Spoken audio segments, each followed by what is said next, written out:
It's a mystery continent at the bottom of the world, and the largest single mass of ice on Earth.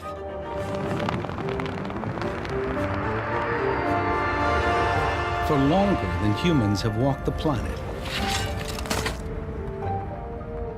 ice has dominated Antarctica. But what about the future? Ice melts from this continent, sea level goes up.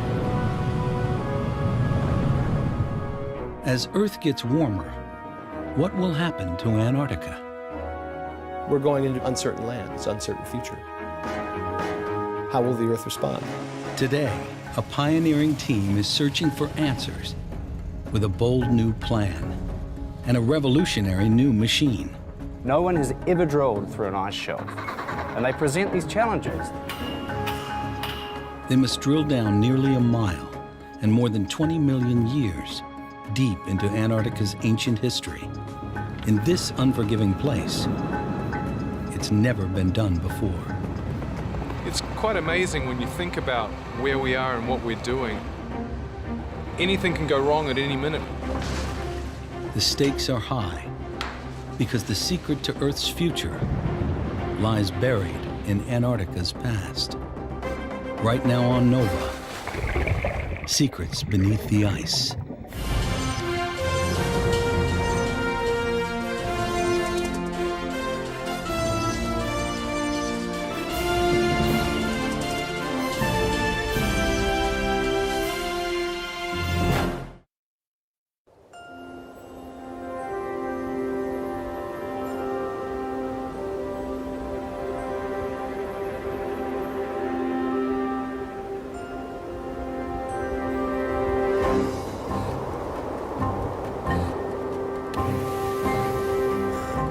It's the coldest, windiest, driest, and most desolate landscape on the planet, with few permanent residents except penguins and seals. This frosty continent appears locked in a perpetual ice age. A colossal cloak of ice covers almost every inch of land, and in some places, the ice is so thick and so heavy it depresses the Earth's crust almost half a mile.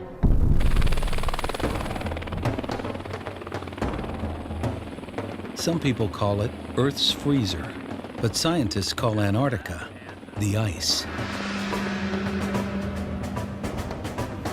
Antarctica plays a fundamental role in the way the Earth functions. For polar researchers, Antarctica is a giant laboratory more than 1.5 times the size of the United States, and home to 90% of all the ice in the world. Anything that happens down here, anything that changes, will affect the rest of the world. Most people don't think that change in Antarctica matters to them.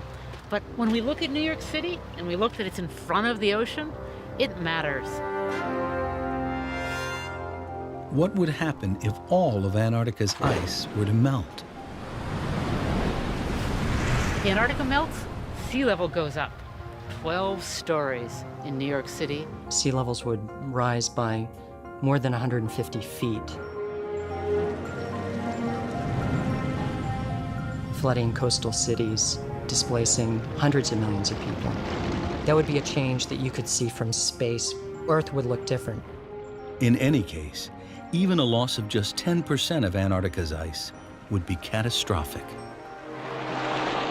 It would raise the sea level over there in Manhattan about 19 feet, right up along the edge. Big sections of Brooklyn would be underwater. Certainly the Mediterranean and some of my favorite cities like Venice would look very different. Tens of millions of people would have to be relocated. It'd be almost a different planet. If sea level changes and the climate around the coastal regions change, it's going to affect the climate where you live. It's going to affect the things you can grow. It's going to affect how you live. There may be a list of things in store that come as a result of raising sea levels that we haven't even thought about yet. Could this be our fate? Is Antarctica heading for a major meltdown? If so, it may happen over centuries, But it could already be starting because the climate is changing. And it's changing because burning fossil fuels has increased the level of carbon dioxide in the atmosphere. Today, we have something that's completely man-made, and that is the addition of carbon dioxide being put into the atmosphere by humanity, by us. Carbon dioxide is a greenhouse gas. It prevents the sun's heat from escaping. I'm in the Brooklyn Botanic Garden, in a greenhouse. Greenhouses, they're basically like heat motels, where the sun's rays can come in and they get trapped inside the greenhouse. They can't get out. So like glass in a greenhouse, gases like carbon dioxide trap solar energy in our atmosphere. But now, those levels are increasing. The result is our Earth is now warming up. And the ice is melting, both in Antarctica and the Arctic. In the north, there's two clear signals. In the Arctic Ocean, you have lots of floating ice and not sticking around through the summer. That's one sign of it getting warmer. The other sign, the edges of the Greenland ice sheet are changing. And the loss of Greenland's ice is now speeding up. In August 2010, an iceberg 4 times the size of Manhattan broke off the edge of Greenland. But Antarctica has nearly 10 times as much ice as Greenland. And in the past decade alone, rising temperatures have caused giant pieces of coastal ice to shrink or crumble. Polar researchers fear that this could be just the beginning of a chain reaction. But have Antarctica's ice sheets ever collapsed before? That's what an international team of geodetectives wants to find out. Here we actually have some running water, some melt water coming out of the ice. To get a more precise picture of Antarctica's future, they plan to dig deep for answers in the past with a giant drill. By drilling into areas around Antarctica, we're able to perceive a history that has an impact for where we're headed as a planet. Antarctica was not always locked in a deep freeze. 160 million years ago, it was part of an enormous supercontinent closer to the equator. At the time, Earth was much warmer than today, and fossil evidence suggests this giant landmass was a tropical habitat teeming with dinosaurs. Eventually, the supercontinent broke apart, and Antarctica drifted south. As Earth was getting colder, falling carbon dioxide levels and powerful ocean currents cooled the isolated continent even further. And then, around 34 million years ago, ice slowly began to form. It would take millions of years for Antarctica to finally lock into a deep freeze. And during that time, it remained warm enough for plant life to survive. Evidence of that was recently unearthed in a relatively ice-free valley in the interior. Here, geologists Alan Ashworth and Adam Lewis find a remarkable fossil.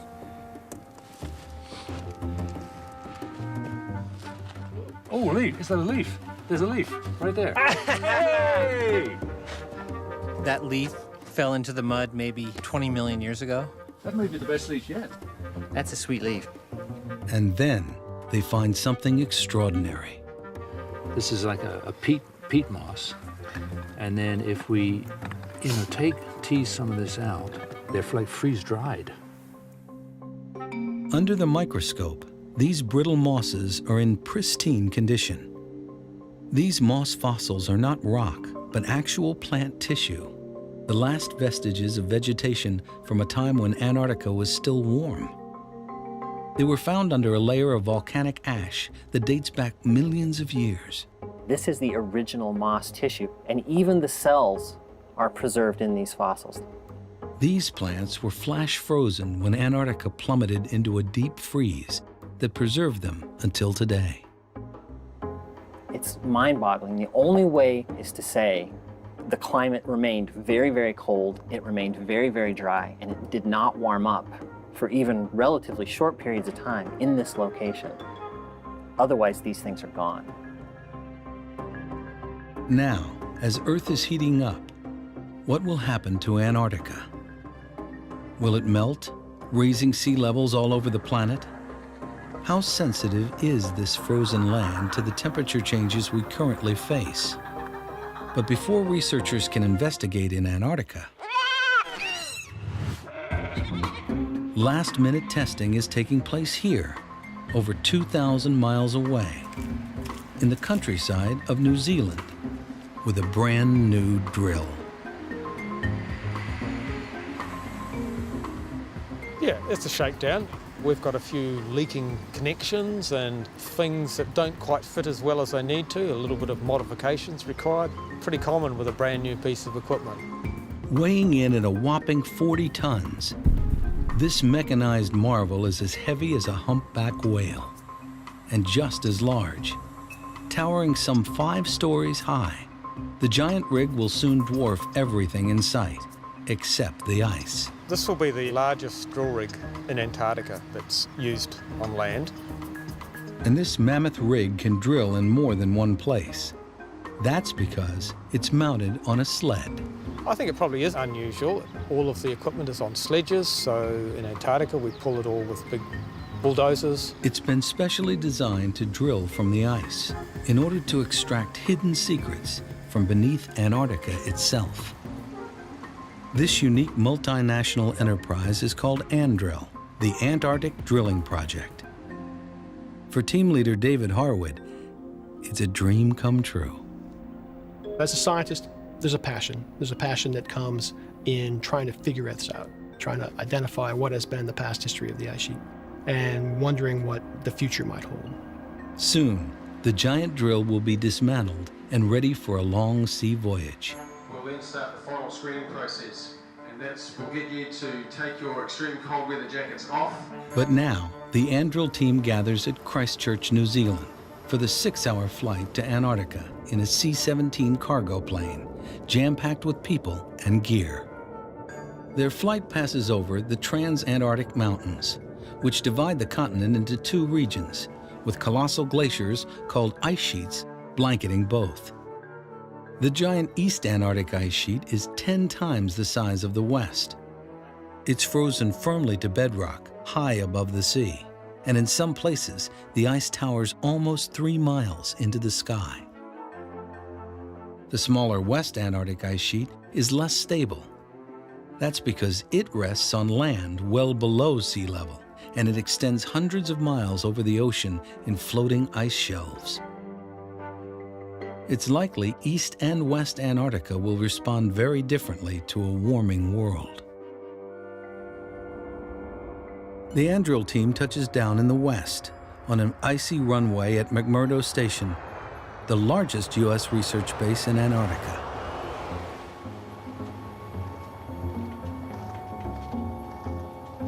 As David Harwood and Richard Levy step out onto the ice, the first thing they notice is the weather.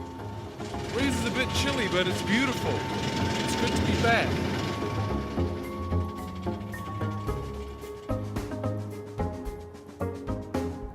It's October, springtime, and it's minus 20 degrees. It's the earliest I've ever been down to Antarctica, and it's very cold. When the wind picks up, it's rather an unpleasant place to be working. When the wind isn't blowing and the sun's shining, it's actually really quite nice, but very cold.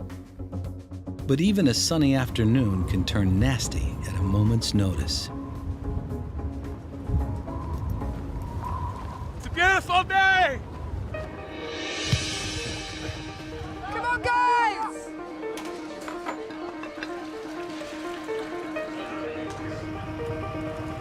McMurdo Station has been a vital hub of research for over half a century. What began as a tiny outpost has over the years grown into a small town. McMurdo houses a population of 200 people year-round. But during the research season, it becomes home base for over 1,000. Every year, McMurdo supports scores of research projects, providing lab facilities, food and supplies, and survival training for teams of scientists who will head out to remote field camps. This season, those numbers include the ANDRIL team of over 50 technicians and researchers from the US, New Zealand, Germany, and Italy. Anduril is funded by their governments and the National Science Foundation. There's probably a week at least of work in McMurdo where we have to get all of our gear sorted out, getting everything we need in order to be able to work and survive out in the field. As they gather supplies for more than a month on the ice, one item is in high demand. Sugar actually heats your body. It gives you quick energy, especially if you're like freezing and we expect to be very cold. We don't really know how much chocolate is enough. We can take up to 560 candy bars, but I'm looking at this and I'm already getting queasy. I'm like, oh, I don't know if I can eat this or not. Hey, David! As Anduril researchers prepare for life in the field, they join hundreds of other scientists fanning out across Antarctica, and many are focused on the same question. Could Antarctica be headed for a meltdown? Over here is Mount Boreas. We're going to have a lot of scientists working together There is a little bit of volcanic ash. and challenging each other's theories, challenging what we know. Look at that. As a community, we're going to find the answers.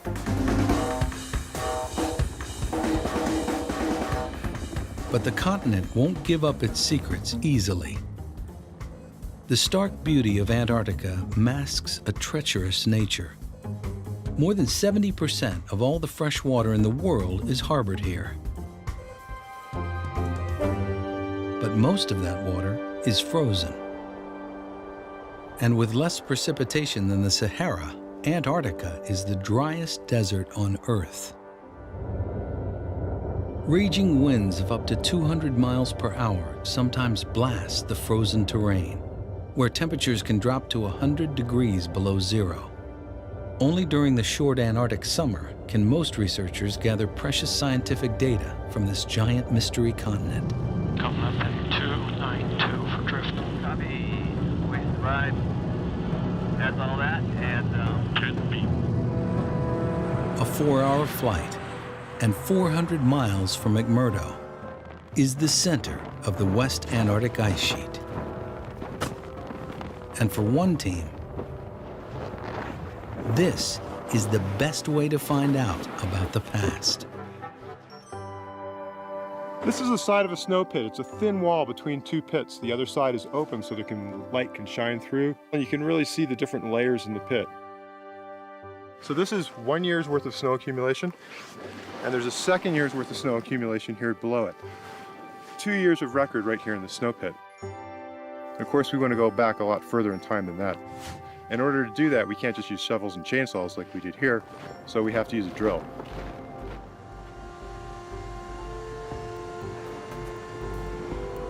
Ken Taylor's team is drilling through ice. Their goal is to gather samples from the nearly 2-mile-thick West Antarctic ice sheet. And the deeper they go, the further back in time they travel. Here we're at about 480 meters deep right now. This is right around the time when Jesus lived. It's right about 0 AD, right when BC years turned into AD years. These ice cores contain tiny bubbles of ancient atmosphere that were trapped each year as the snow was compressed into ice. Nice bubbles in this one. That's ancient air in there. When we crush samples like this, that'll get the gas out of there and we can sample the ancient atmosphere. We can also get a record of how things like temperature and sea ice changed in the past. And by combining these different records, we can understand how the climate system has operated in the past. But the ice record, valuable as it is, only goes back about 800,000 years, a tiny fraction of geologic time. To get a more complete picture of Antarctica's climate history, you have to drill farther back in time. And that's what the Anduril team is trying to do. They want to paint a picture of Antarctica as it changed from warm to cold millions of years ago. In order to do that, Anduril will have to drill deep into the Earth. But finding the right location is a major challenge on a continent covered by ice. And even in those few places where the ice has receded, it's still not easy. Anduril's David Harwood and Richard Levy are searching for places to drill. But as they fly over a field of rubble, they see that gathering evidence for a chronological history is not possible here. Something has stirred things up, and that something is the ice itself. That's because ice moves. For tens of millions of years, glaciers have slowly scoured the land, gobbling up rocks and debris and spreading them all across the landscape in random order. This we call glacial paleontology. Some call it garbage pile paleontology because we're looking and sorting through these moraines to try to get pieces of information that the ice sheet has brought to us. A moraine is the chaotic accumulation of rocks and debris deposited by glacial movement. This one here actually has abundant shell fossils. This shell, brought here by a glacier, comes from a time when the continent was warmer and water ran through these valleys. This landscape is a treasure trove of Antarctica's climate history. But the ice has scrambled all the clues. We're looking at a jigsaw puzzle. Yet there's one place where the evidence remains intact. That's in the seafloor beneath the Antarctic ice shelf, where the glacial movement has also deposited layer after layer in chronological order. Drilling gives us an opportunity to get a serial history in time. Each layer goes back in time, and we know that a rock above was younger than a rock below, so we can put it into a history. The Andrill team aims to drill through the Antarctic ice and the sea below. Then, like a straw thrust through a layer cake, they'll bore deep into the ocean floor in order to recover millions of years of rock and mud that trace Antarctica's climate history. Even after ice began to form in Antarctica around 34 million years ago, the continent remained warm enough for plant life to survive, a lot like areas of New Zealand today, where ice can be found bordered by trees and plants. But when did Antarctica plunge into a solid deep freeze? And how did it happen? Was it gradual or abrupt? Will the story of how Antarctica changed from greenhouse to icehouse reveal new clues about the continent's climate future and our own? Charlie, I am David Harwood.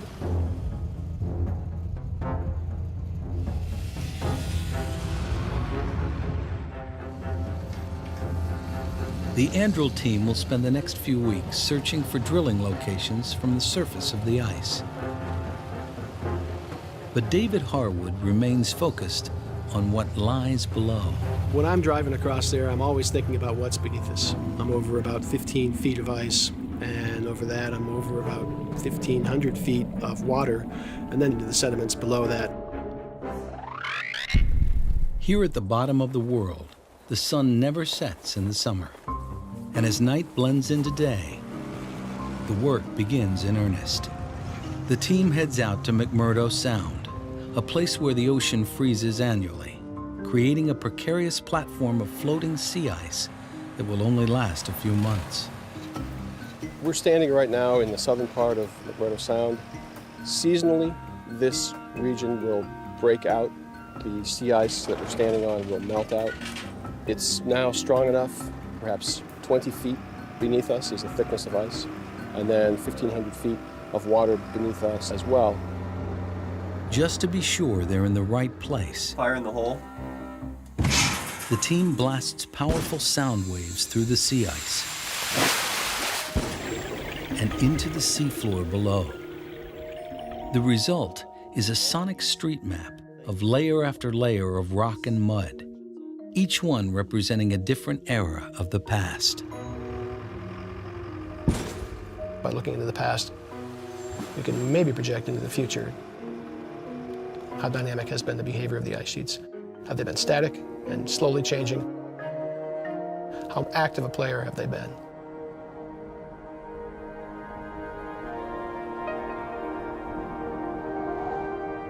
Finally, it's time to tow the giant drill out onto the ice. To ensure that the weight of the rig isn't supported by the sea ice alone, divers attach flotation devices to the drilled pipe. And at the end of that pipe is a whirling tool with a unique cutting edge. A drill bit made of diamonds that can bore through almost everything in its path. The diamond core system that we have, it's almost like melting the core down through the rocks. It just cuts through whatever's there. If you hit a big boulder, you'll just end up with a cylinder of that boulder, and it'll just keep going. Now the real drilling begins.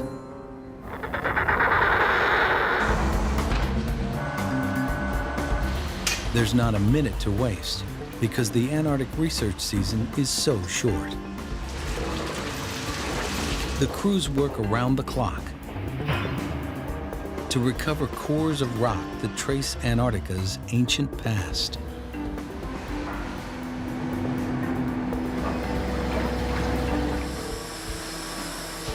The powerful drill bores down over 3/4 of a mile, bringing up 12 feet of core at a time, each foot averaging 1,000 years of climate history. It's an astonishing feat. It's quite amazing when you think about where we are and what we're doing. We've got a drill rig, a 60-ton to 90-ton with all the equipment on a drill rig sitting behind us here on 8 meters of sea ice, above 380 meters of water, and then we're drilling down into the seafloor below that with a 3 to 4 inch diameter pipe that's turning round and round like a piece of spaghetti hanging down through the water and into the ground, and it's wobbling around a bit, and we're turning around and bringing core up from deep within the earth. Anything can go wrong at any minute with this process. And all too soon, it does. Sometimes even a drill bit made of diamonds can run into trouble. We haven't been getting particularly good quality core, and we're suspecting that the drill bit has been damaged. In places it's a little bit narrower than it should be for the size of the diamond bits. And that means we have to pull all of our pipe out, this is about 1,700 meters, and replace the bit, and then put the pipe back down the hole, and that's going to take us about 24 hours to 36 hours. Removing and replacing nearly a mile of pipe is no easy task, especially when it's your job to change it all out, piece by piece. But for other members of the Andrill team, it's a welcome break.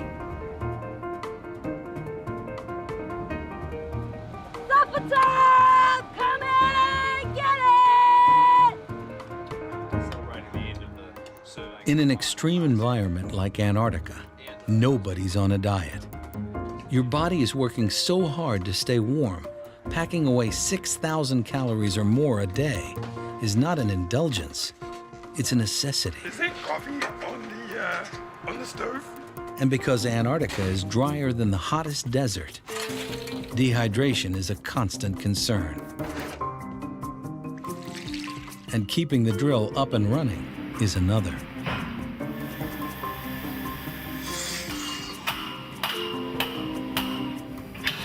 Finally, after a day and a half of hard work, the new bit is in place.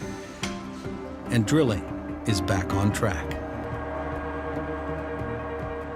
They recover a 12-foot length of core, wrapped in a protective cover. Workers carefully carry it back to the lab to be examined. When they crack it open, it's in perfect condition.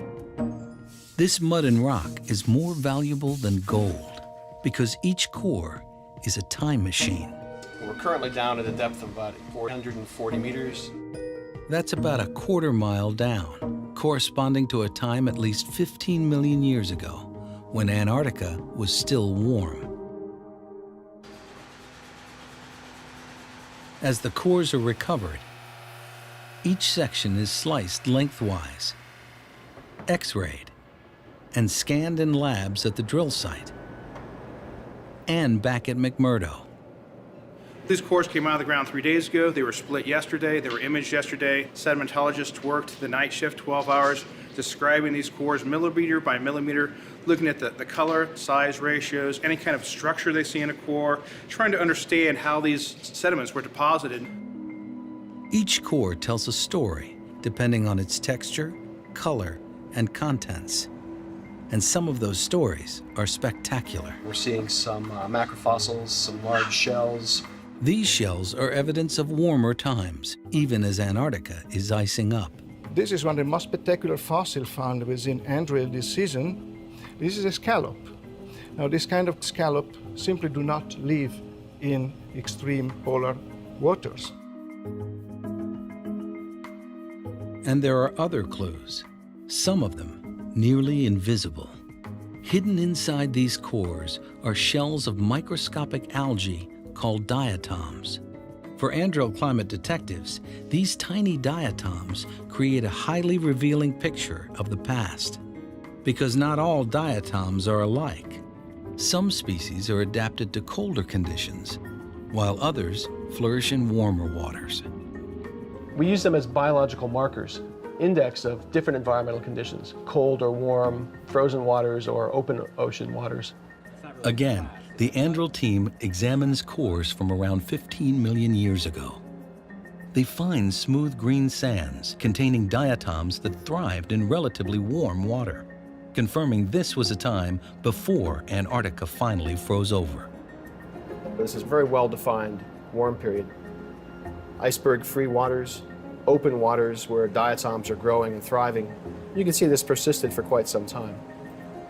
A picture is beginning to form of a long period of transition, starting 34 million years ago, when a cooling climate led to the formation of ice. But even so, conditions remained relatively mild. But when did Antarctica finally slip into a deep freeze? The answer lies in cores from around 14 million years ago. Instead of smooth and green, these cores are rocky and gray, and some contain diatoms that thrived in cold glacial waters. This amazing discovery reveals a rapid change from cool to frozen. It fills in what has always been a blank page in Antarctica's climate history. Next season, they'll attack another crucial question. After Antarctica froze 14 million years ago, did the ice ever melt?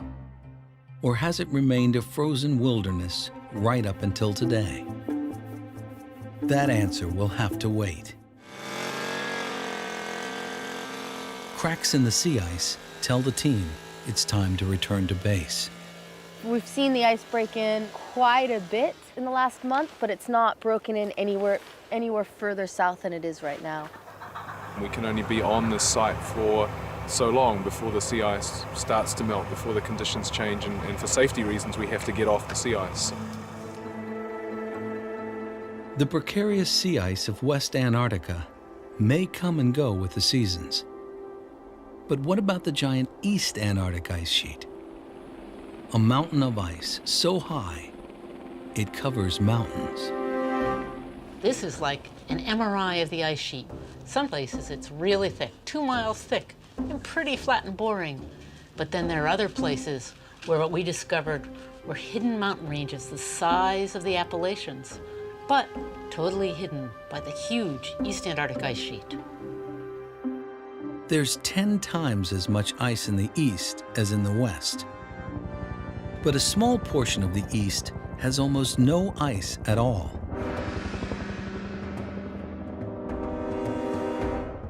It's an unearthly location that defies the very image of Antarctica.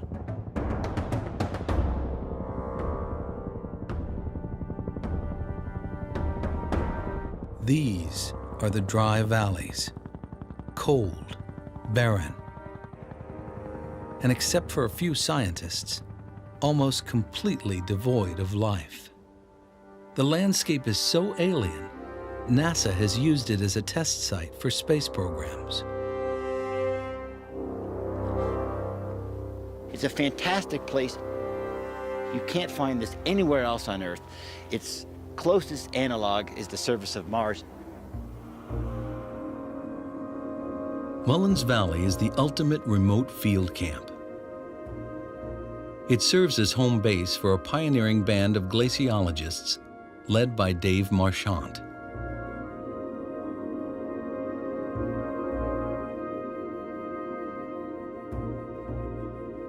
Marchant and his team are conducting research the rugged, old-fashioned way. They'll live in tents and won't be picked up for 2 months. They need to be self-sufficient, and for the most part, they like it that way. Good day.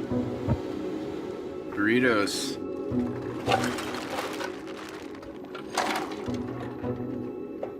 The good thing about working out here is it's actually a double-edged sword. You come out here, you have no contact with the outside world, no email, no real telephone contact, so you can totally immerse yourself in the science. And that allows you to think 24 hours a day about what you're doing. The other side of that is you have no idea what's going on outside. Hi. At the beginning of the season, I didn't like it when you would breathe and the frost would form on the outside of the sleeping bag, but it's warmed up now and it's a little more comfortable in the morning.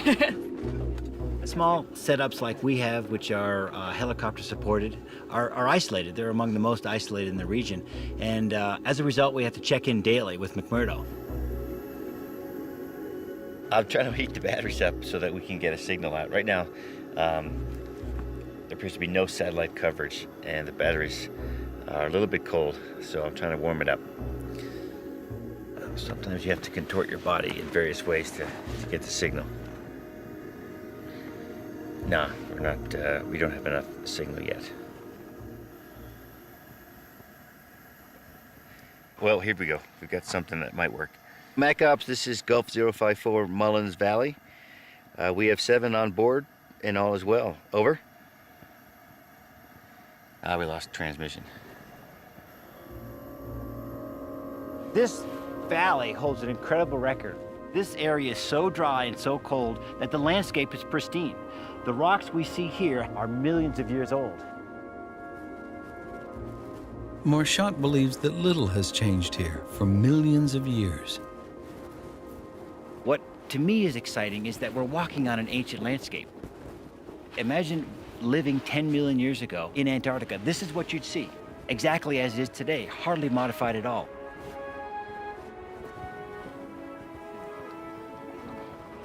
But when Marchant's team drilled beneath this rubble, they found something totally unexpected. A hidden glacier that extends hundreds of feet below the surface. This is, in my opinion, the oldest dated buried glacier on Earth. Is it all out? Yep, it's all out. Are you getting it? Yeah. The evidence comes from volcanic ash.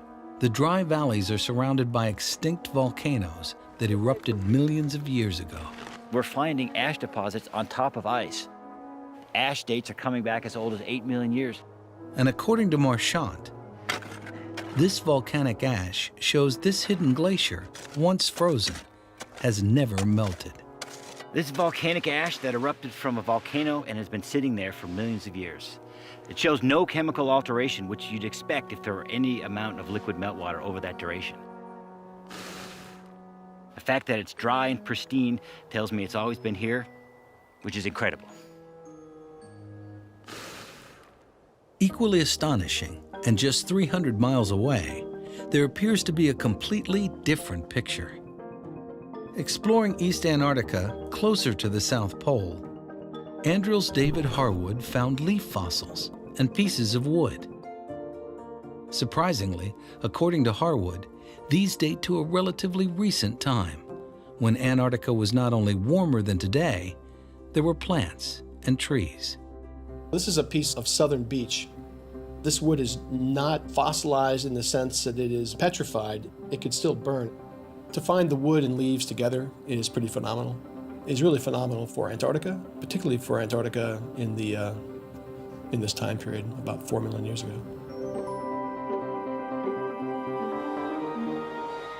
This season, the drill is set up to find evidence of what happened in Antarctica during this period, 3 to 5 million years ago. It's a time known as the Pliocene. Now, what's important about that is that the Pliocene was globally warmer than today. The same temperatures as our Earth may be headed for at the end of the century, if climate change predictions are correct.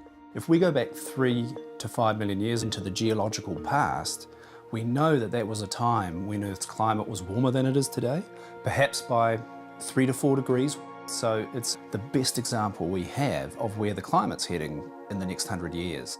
The drill's new location is on the giant Ross Ice Shelf, which extends out and over the ocean. It's the largest ice shelf in the world, and it helps hold back the massive Antarctic ice sheet from flowing into the sea.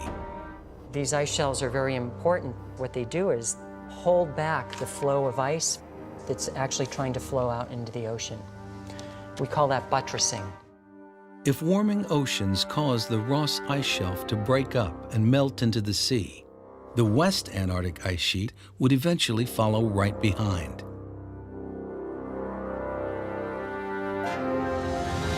The Andril team is looking for the answer to a critical question. When Earth was warming during the Pliocene, what happened to the ice? Did the Ross Ice Shelf melt, taking the giant ice sheets with it? Drilling on an ice shelf brings with it a unique set of technological challenges.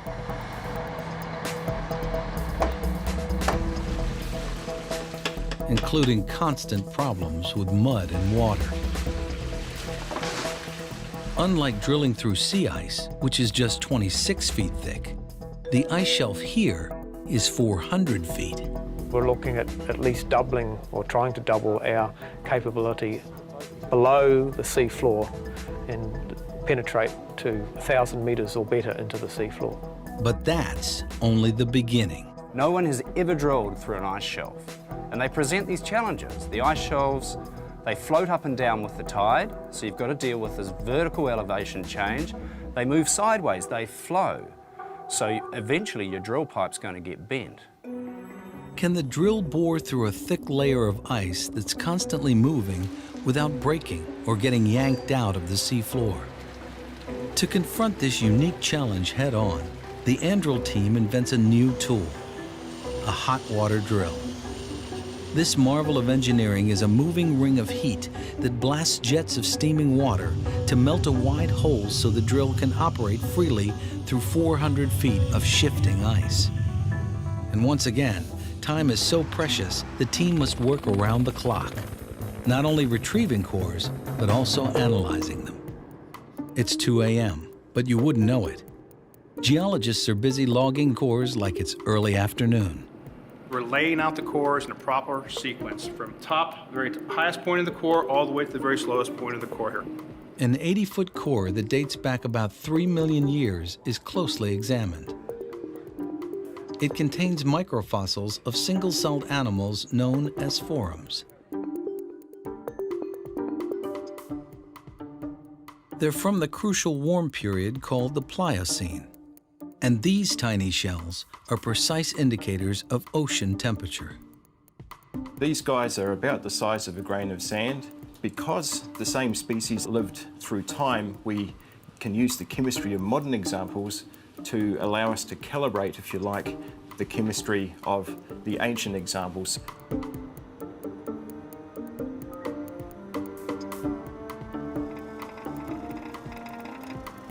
What Gav's doing here is he's measuring the amount of two metals, magnesium and calcium, that are in the ocean and get incorporated into the shell of the foram when it's growing in that ocean. And that process is dependent on the temperature of the ocean. So if we know the magnesium, we know the calcium, we can determine the temperature of the ocean at the time that foram lived. And because of that, Andril researchers can now calculate Antarctic water temperatures during the Pliocene. What this is telling us is temperatures were 3 to 4, perhaps 5 degrees above present. Even just 1 degree rise in ocean temperatures in the waters surrounding Antarctica will attack and begin to melt the ice shelves from below very quickly. The air temperatures will stay cold enough to keep things frozen at the surface, but what we're worried about is the ice being attacked from beneath, not from above. And the cores reveal that this is what happened during the Pliocene, when global climate was warming. But they display even more change than expected, revealing not only a patchwork of glacial rubble, but also smooth mud from open seas, indicating that ice both froze and then melted many times. There's a really important change right here. This interval shows us quite a dramatic change in the environment. There was ice, and then there was no ice. The ice sheet has gone backwards and forwards. It's advanced and it's retreated. As they examine core after core from the Pliocene, they continue to see surprising signs of change. The results of the drilling are simply spectacular. They give us a picture of a dynamic ice sheet coming and going regularly more than 60 times. What we're seeing in this record is telling us that Antarctica is not just a benign spectator, it's a player. What this means is while it was generally warm during the Pliocene, there were also brief periods of cooling, and the ice was exquisitely sensitive to even small changes in climate. Just a few degrees could tip the scale from ice to no ice. So what's in store for our future? As Earth continues to warm, how much Antarctic ice will melt? And how high will sea levels rise? Anduril scientists turn to computer models by Rob DeCanto and Dave Pollard. We developed these climate models based on our best understanding of the physics of the climate system and, in this case, ice sheets. And now, information from Anduril is added to the climate model. This is a computer model simulation of the Antarctic ice sheet over the last several million years and covers a good chunk of the interval that was recovered by the Anduril sediment core. So we're looking for the same kind of behavior in our models that we're seeing in the geological record.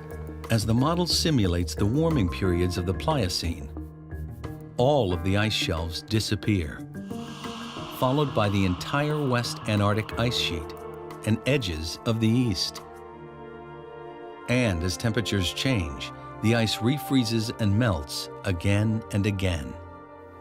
And that's important because the changes in the ice sheet that we're seeing here reflect pretty significant changes in sea level. According to DeCanto's model, sea levels rose about 23 feet during the Pliocene. Temperatures back then were 3 to 5 degrees higher than now. Just what's projected to take place by the end of the century. But there's a lag time in the way ice responds that may delay the impact for hundreds, if not thousands of years. Regardless, coastal cities all over the world would be at risk, potentially displacing millions. We would be remapping places like Boston and New York, the Bay Area, not to mention, of course, places like Louisiana, Miami, New Orleans, of course. But even that might not be the worst case scenario.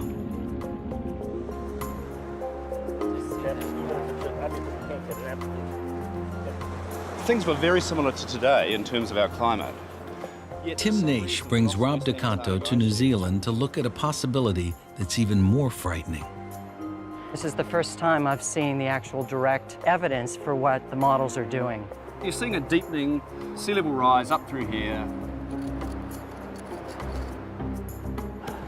We're going to look at some rocks that are the same age as rocks we've drilled in Antarctica that give us the record of global sea level changes.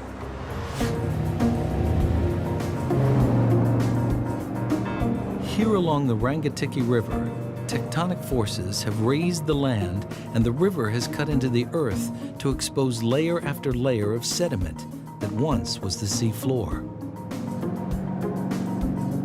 What they find are shells dated to the warming era of the Pliocene. These shells provide a way to chart sea level in the past because some of these species still exist today. Many of these shells you see in here actually live today. So they live around the coastline, and we know the water depths they live in today.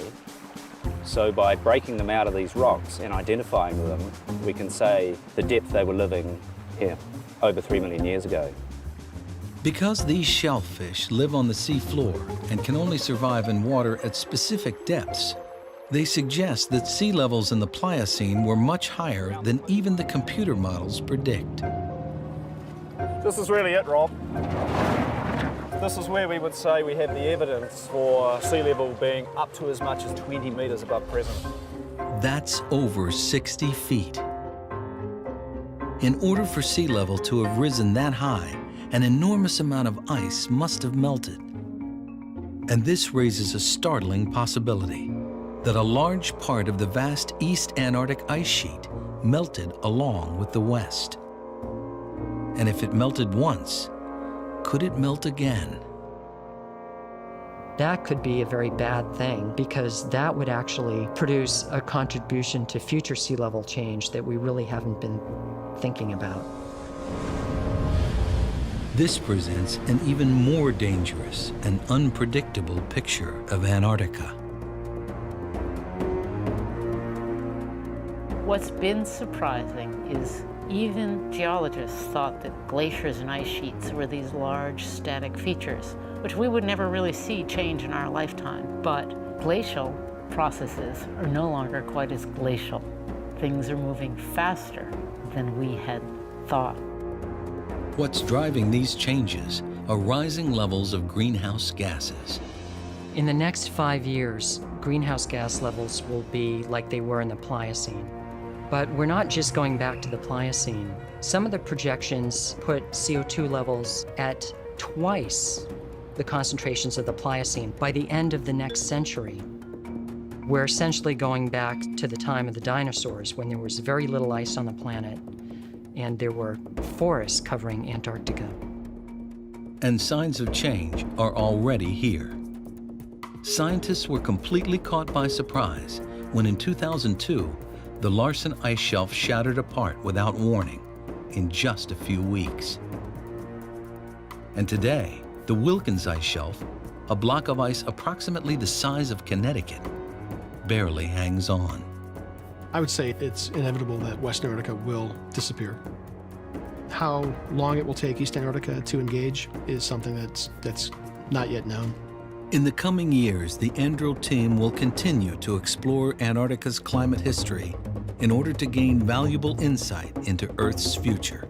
With each new core, we gain new knowledge about a continent that's always been shrouded in mystery. But its fate remains very much tied to our own.